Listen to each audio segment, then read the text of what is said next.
نبی پاک فرماتے ہیں میں بارگاہ خداوندی میں پہنچا، اللہ نے فرمایا ابھی میرے لیے کیا لائے ہو؟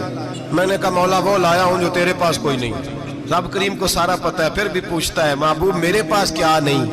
فرمایا تیرے پاس عاجزی لے کے آیا ہوں، تجھ سے بڑا کوئی نہیں، تو کس کے آگے عاجزی کرے گا؟ سب سے بڑا تو ہے، میں عاجزی لایا ہوں۔ تو کہا ابھی مانگ لے۔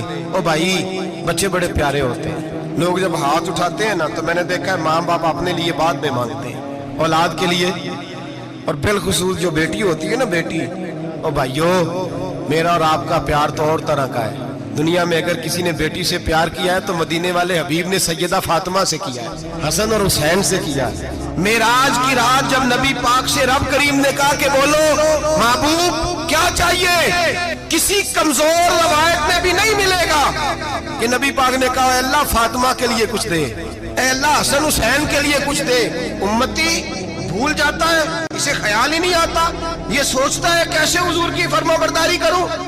میرے نبی کریم علیہ السلام فرماتے ہیں جب رب نے پوچھا کہ ابھی کچھ مانگ لے، نہ حسن کی بات، نہ حسین کی بات، نہ فاطمہ کی بات، نہ علی کی بات، نہ ابو بکر، نہ عمر، نہ عثمان، نبی پاک نے کہا اللہ تو میرے ساتھ گناہگاروں کی بات کر، اے اللہ تو گناہگاروں کی بات کر، یہ بھول جائیں گے، پھٹک جائیں گے۔ تو رب کریم نے کہا محبوب میں تیرے ساتھ وعدہ کرتا ہوں تیری آدھی امت بغیر حساب کتاب جنت میں داخل کر دوں گا۔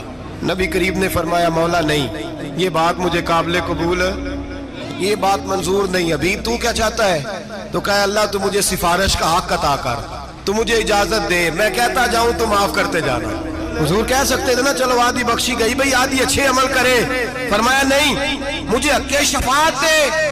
نبی پاک فرماتے ہیں میرے رب نے مجھے سفارش کا حق دیا ہے، میں قیامت میں سفارش کرتا جاؤں گا، اللہ میری امت کو جنت عطا کرتا جائے گا۔